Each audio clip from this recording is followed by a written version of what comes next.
Assalamualaikum warahmatullahi wabarakatuh. Om Swastiastu. Salam kebajikan untuk kita semua. Halo teman-teman, di sini kami dari kelompok 3 akan menjelaskan tentang kuantitatif data analis. Untuk guru kita yaitu Bapak Vicky Effendi SA MSc. Jadi di sini kami itu dari kelompok 3. Sebelum memasuki materi, izinkan perkenalan diri dari kelompok kami, yaitu dengan saya sendiri Muktafi Liamrilla Diyar dengan NPM akhir 355. Selanjutnya dengan rekan saya Ahmad Hafiz Rizky dengan NPM akhir 003. Selanjutnya dengan rekan saya Muhammad Wafi Azizi dengan NPM akhir 010. Selanjutnya dengan rekan saya yang terakhir yaitu Muhammad Akbar Gaga Saputra dengan NPM akhir 003. Jadi di sini dari kelompok kami itu akan membahas tentang kuantitatif data analis seperti testing the goodness of measurement dan lain-lain. Diharapkan dari kelompok kami mengharapkan bahwasanya dari teman-teman yang melihat video ini itu bisa memahami dan juga bisa mempraktekkan apabila dari teman-teman dikasih tugas kuliah dari dosen kalian masing-masing. Oke, langsung saja kita akan memasuki materi yang pertama. Selanjutnya akan dijelaskan oleh teman saya.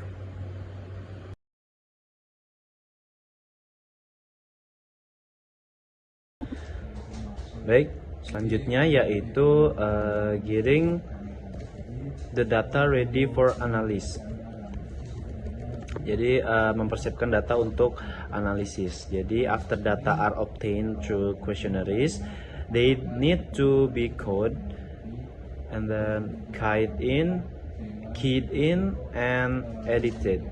Nah, berarti setelah data diperoleh melalui kuesioner, data tersebut harus dikodekan, dimasukkan, dan diedit.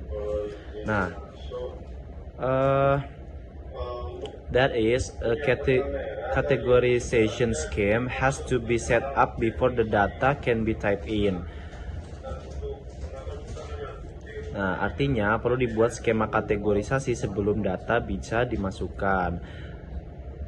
Then, outliers, inconsistencies, and blank responses, if any, have to be handled in some way.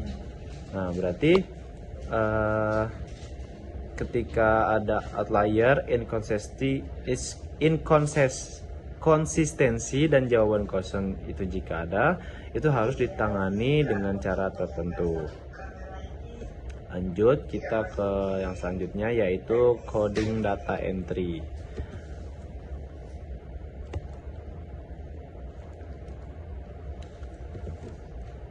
Nah, the first step in data preparation itu data coding. Jadi langkah yang pertama dalam mempersiapkan data itu adalah mengoding data.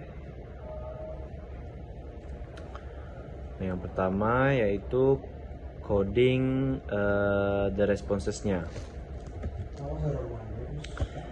Jadi kita akan mengode jawabannya. Nah, dalam kuesioner Excelsior Enterprises ada 22 pertanyaan yang mengukur hal-hal seperti keadilan yang dirasakan, pengayaan kerja, kelelahan atau burnout, kepuasan kerja, dan niat untuk keluar, ditambah 6 variabel demografis. Nah, jawaban partisipan itu dikodekan sesuai angka yang mereka pilih, misal 1, 2, 3, 4, 5. Nah, namun variabel demografis itu perlu pendekatan khusus, misal untuk masa kerja atau tenure itu yang hanya memiliki 2 kategori, yaitu paruh waktu dan penuh waktu. Nah, itu bisa digunakan dummy coding, yaitu memberi kode angka tertentu agar mudah diproses. Contoh, paruh waktu dikasih angka 1, penuh waktu dikasih angka 2. Nah, dalam kasus ini partisipan 1 itu diberi kode penuh waktu sama dengan 1. Nah, shift kerja malam itu bisa diberi kode 3, departemen produksi itu bisa 2, usia itu bisa 5 atau 4. Juga jenis kelamin itu bisa laki-laki 0, terus perempuan 4, dan pendidikan di bawah SMA itu bisa 1, bisa aja kayak gitu. Nah, selain itu perlu juga untuk menentukan cara mengode jawaban kosong. Jadi ada peneliti yang membayarkan kosong, ada juga yang memberi tanda khusus seperti 9 atau 99 atau tanda petik atas. Cara manapun boleh asal konsisten. Nah, kesalahan manusia itu bisa saja terjadi saat proses pengkodean. Oleh karena itu, setidaknya ada 10% dari kuesioner itu yang sudah dikode perlu diperiksa ulang untuk memastikan ketepatan. Nah, pengecekan bisa dilakukan dengan prosedur sistematis. Misalnya, memilih setiap kuesioner kesekian untuk dilakukan pengecekan. Nah, jika ditemukan banyak kesalahan, maka semua data itu harus diperiksa. Lalu yang selanjutnya ada data entry. Jadi setelah jawaban dikodekan, itu data dapat dimasukkan ke dalam basis data. Once the responses have been coded, they can be entered into a database. Nah, raw data can be entered using any software program. Jadi data mentah itu bisa dimasukkan menggunakan berbagai program perangkat lunak. For example, the SPSS data editor dan lain-lain. Nah, which looks like a spreadsheet. Jadi SPSS data editor itu tampilannya mirip spreadsheet. Nah, itu dapat digunakan untuk memasukkan, mengedit, dan melihat isi file data. Nah, lanjut ke editing data. Nah, yang editing data ini, after data are entered, they need to be edited. Jadi setelah data itu dimasukkan, itu datanya itu harus diedit. For example, blank responses must be handled in some way, and inconsistent responses must be checked and follow up. Jadi misalnya ada jawaban kosong yang itu harus ditangani dengan cara tertentu, atau jawaban yang tidak konsisten yang harus diperiksa lebih lanjut. Nah, data editing involves detecting and correcting illegal, inconsistent, or missing responses provided by participant. Jadi editing data ini itu mencakup mendeteksi dan memperbaiki respon ilegal, tidak konsisten, atau hilang dari partisipan. Kayak gitu. Nah, ini ada beberapa penjelasan, yaitu yang pertama illegal responses. Nah, illegal responses ini illegal responses are answers that are not logical or not within the permitted range. Jadi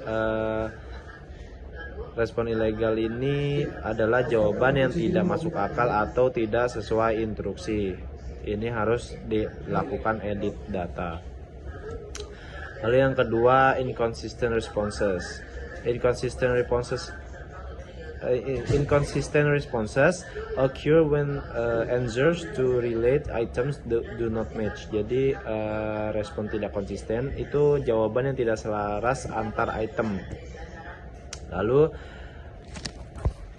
yang selanjutnya, missing responses atau omissions occur when participants leave some question unanswered. Jadi respon yang hilang atau omissions itu saat partisipan itu tidak menjawab suatu pertanyaan. Ini harus diedit. Lalu yang selanjutnya yaitu mengenai data transformation atau transformasi data. Nah, data transformation, a variation of data coding, involves changing the original numerical representation of a variable to another value. Nah, transformasi data ini yaitu variasi dari pengkodean data. Itu adalah proses mengubah representasi numerik asli dari suatu nilai kuantitatif ke nilai lain. Nah, it is often done to avoid problems in data analysis. Jadi data ini biasanya ditransformasikan untuk menghindari masalah dalam tahap analisis. For example, economists may apply a logarithmic transformation to skew data so that the distribution is closer to normal. Jadi misalnya ekonom itu sering menggunakan transformasi logaritmik agar data yang biasanya itu tidak terdistribusi merata bisa lebih mendekati distribusi normal. Another type is reverse scoring, where some items are recorded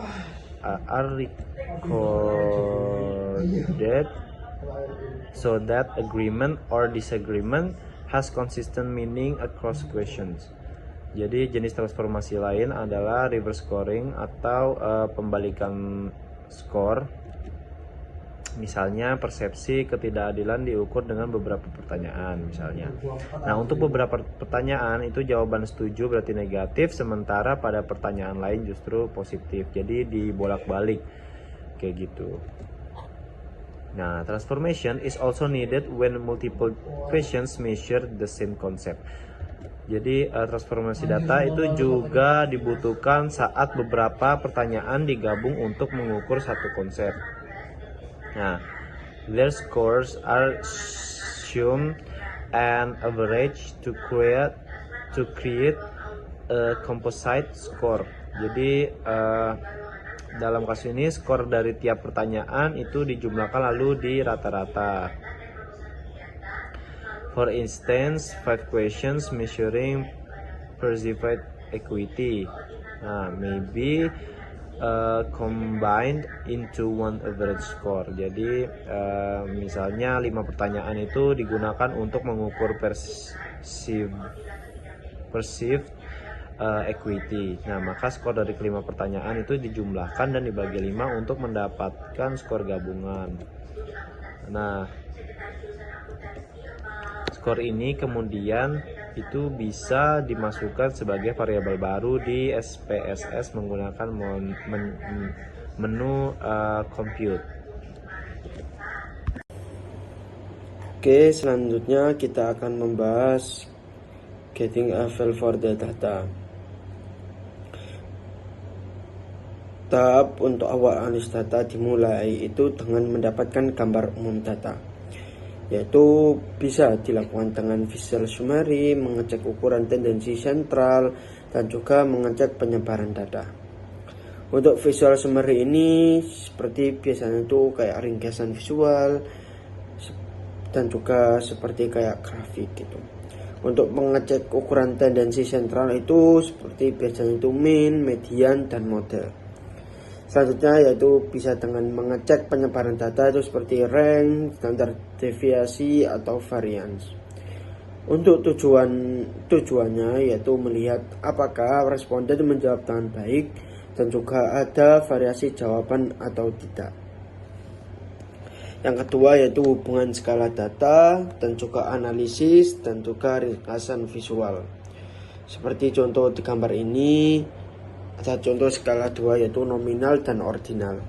Untuk explainnya social security, nomor gender, style rating on a point.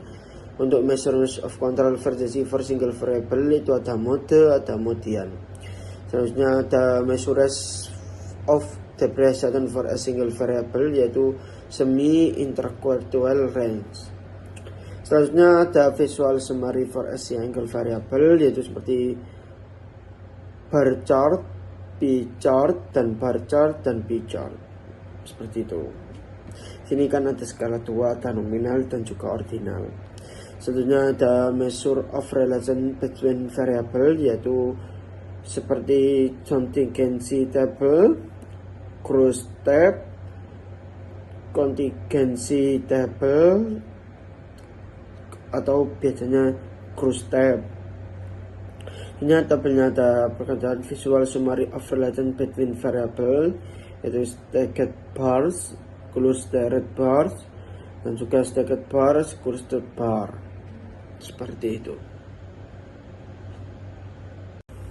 Selanjutnya kita membahas tentang yang ketiga, yaitu frekuensi. Frekuensi atau jumlah kemunculan suatu kategori atau variabel. Itu bisa dihitung persentase dan persentase kumulatif.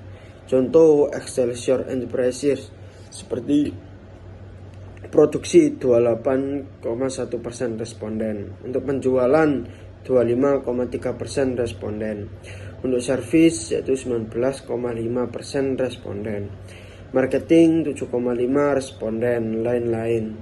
Dari sini itu kita bisa melihat distribusi responden berdasarkan departemennya.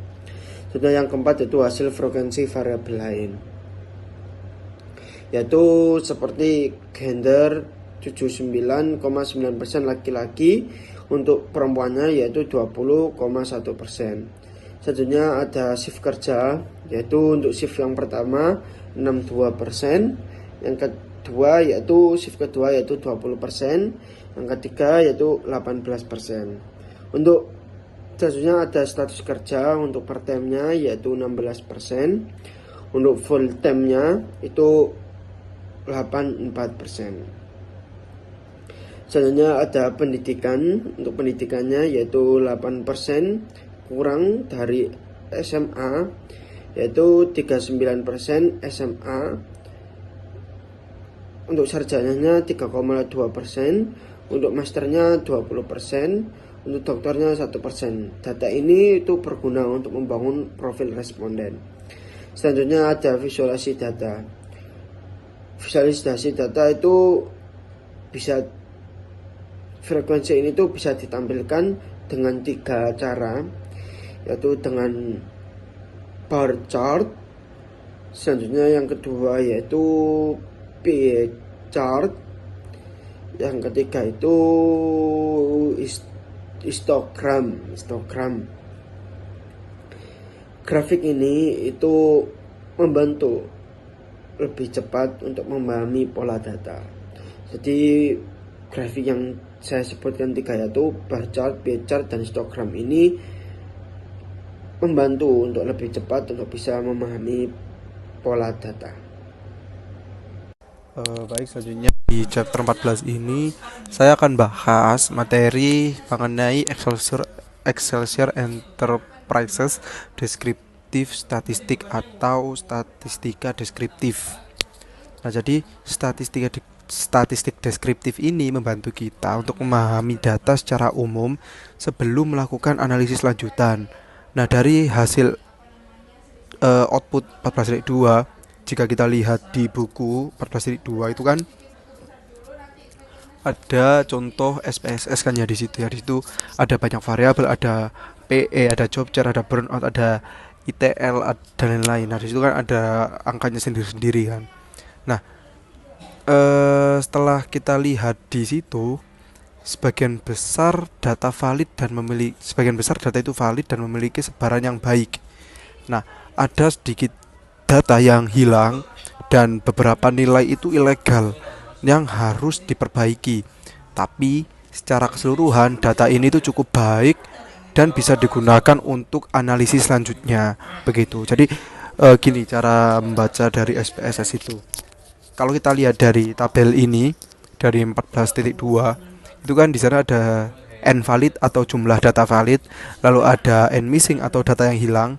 Nah, misalnya untuk variabel PE1 itu kan ada 174 data valid alias tidak ada yang hilang. Tapi ketika kita lihat di PE4 itu ada 171 data valid yang artinya 3 data itu hilang, begitu. Lalu yang kedua ada beberapa kode ilegal, nilai yang seharusnya tidak ada, begitu. Misal jika kita lihat di job chart 1 itu kan ada nilai 6, padahal skalanya itu hanya sampai 5. Itu kan ilegal kan, nilai yang seharusnya tidak ada. karena skalanya itu harusnya sampai 5 bukan 6 begitu. Lalu yang di burnout 3 juga nilainya juga 6, yang seharusnya skalanya kan sampai 5 saja bukan 6 begitu. Lalu data seperti ini tuh harus diperbaiki karena bisa merusak dari hasil analisis kita. Karena kan sebelumnya kita itu menetapkan skala 1 sampai 5 tapi tiba-tiba ada yang 6. Itu artinya data tersebut itu ilegal alias tidak ada harusnya begitu. Lalu ada data sebaran yang baik alias variasi jawaban tersebut itu cukup lebar dan tidak semua responden itu menjawab hal yang sama, jadinya hasilnya itu sangat baik sebarannya begitu.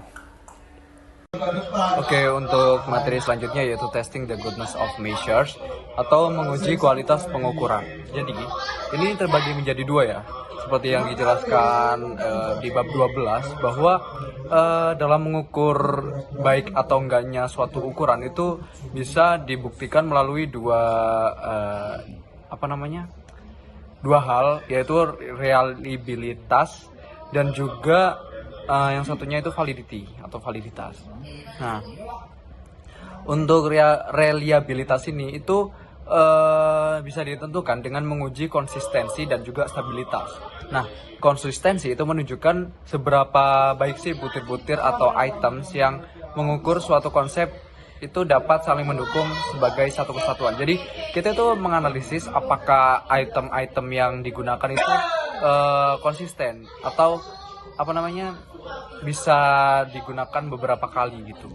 Nah, di sini ada Cronbach alpha, itu adalah suatu koefisien reliabilitas yang menunjukkan sejauh mana sih item-item itu dalam suatu skala saling berkorelasi positif. Semakin mendekati 1 nilainya itu semakin tinggi reliabilitas internalnya. Jadi kita itu bisa menguji melalui Cronbach ini dan bisa dibuktikan bahwa kalau misalkan angkanya yang dihasilkan itu semakin mendekati angka 1 itu, maka semakin tinggi reliabilitas yang dimiliki oleh apa yang kita teliti tersebut.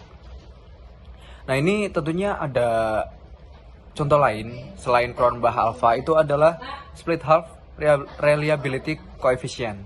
Nah, ini itu menguji korelasi antara dua bagian dari satu set item. Namun biasanya itu Cronbach alpha sudah cukup untuk memadai dalam pengujian konsistensi internal.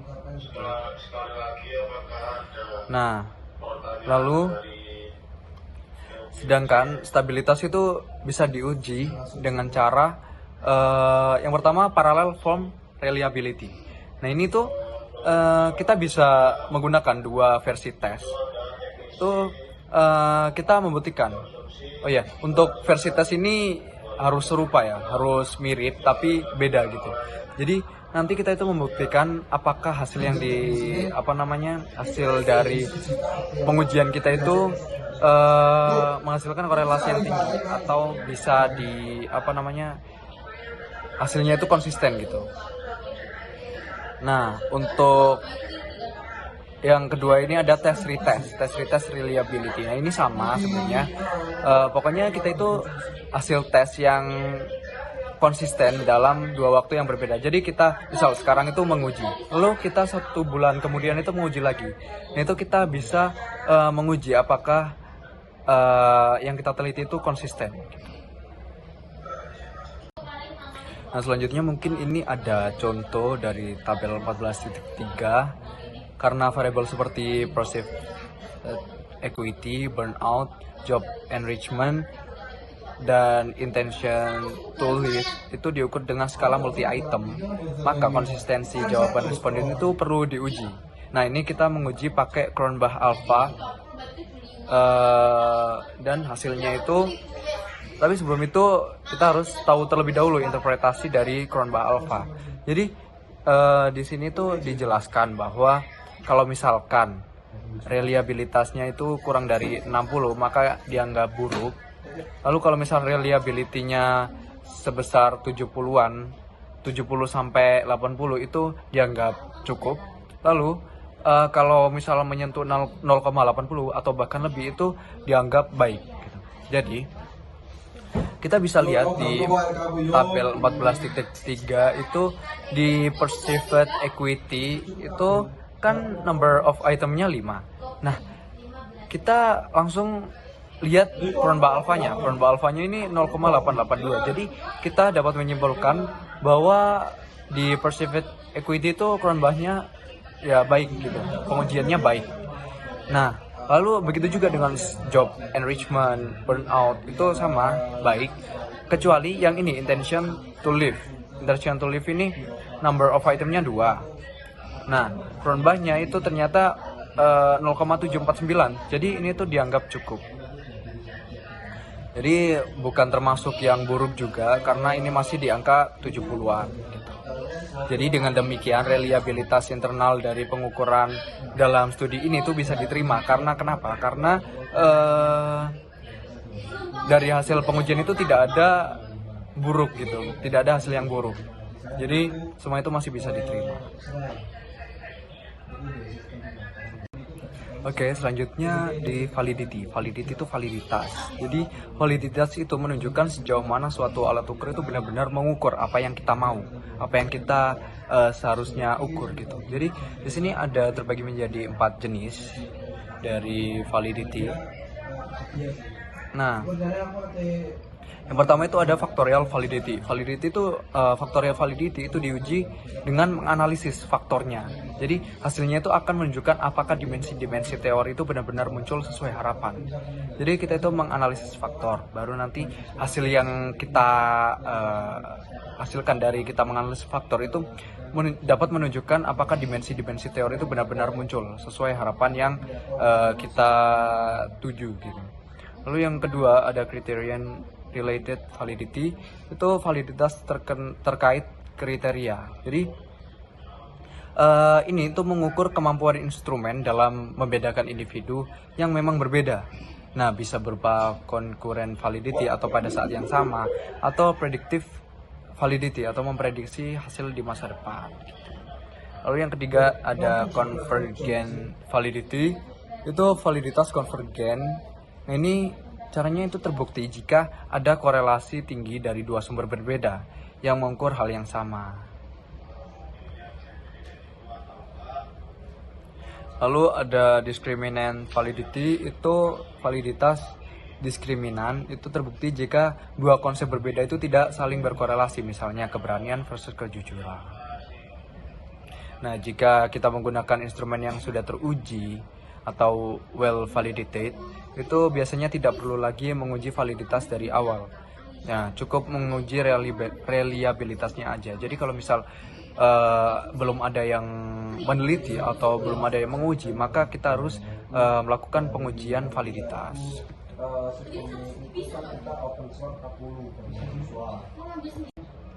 Oke, untuk selanjutnya itu ada Excelsior Enterprises Statistic Descriptive Statistik Part 2. Ini jadi statistik deskriptif ini seperti nilai maksimum, minimum, rata-rata atau mean, standar deviasi, dan juga variance dapat dihitung untuk variabel independen maupun dependen yang berskala interval. Nah, selain itu, matriks berkorelasi itu juga bisa diperoleh untuk melihat hubungan antar variabel dalam model penelitian. Nah, statistik deskriptif ini itu biasanya dapat membantu menjawab pertanyaan-pertanyaan yang penting. Misalnya, kayak seberapa besar sih masalahnya, dengan kata lain itu sejauh mana karyawan Excelsior itu cenderung ingin keluar. Nah, berapa sih rata-rata niat untuk keluar, intention to leave? Itu kita bisa menjawab dengan cara menerapkan statistik deskriptif ini. Nah, lalu yang kedua itu seperti apa sifat masalahnya. Nah, ini kan sebenarnya kita nggak bisa mengukur ya. Kalau misal mengenai sifat itu nggak bisa diukur. Tapi misalnya dengan membandingkan histogram, nah ini ada contohnya. Contoh gambar ini tuh ada dua histogram ya. Histogram itu ada nilai rata-rata intention to leave sama pada kedua kasus, tetapi distribusinya itu berbeda. Jadi di sini meannya itu mirip ya, mean yang pada gambar pertama itu 2,57, lalu mean yang kedua itu 2,56. Nah ini itu mirip, tetapi pada histogram pertama itu distribusi ITL-nya itu relatif normal. Artinya sebagian besar responden tidak condong untuk tinggal maupun keluar. Jadi ini kan ada angka 1, 2, 3, 4, 5. Ya ini kita anggap cuma 4 aja ya. Jadi misalnya di 1 itu rasa ingin keluar. Lalu yang keempat itu condong untuk tinggal. Jadi ini kan yang tinggi cuma di tengah-tengah aja, atau biasanya itu kayak jawaban ya nggak ingin keluar tapi juga ingin tinggal gitu. Ya gitu. Terus di gambar yang kedua itu responden cenderung menunjukkan dua kelompok yang berbeda kan. Ada terlihat dua puncak gini. Nah itu untuk puncak yang awal itu responden cenderung untuk tinggal, tapi untuk puncak yang kedua itu responden condong untuk berniat keluar.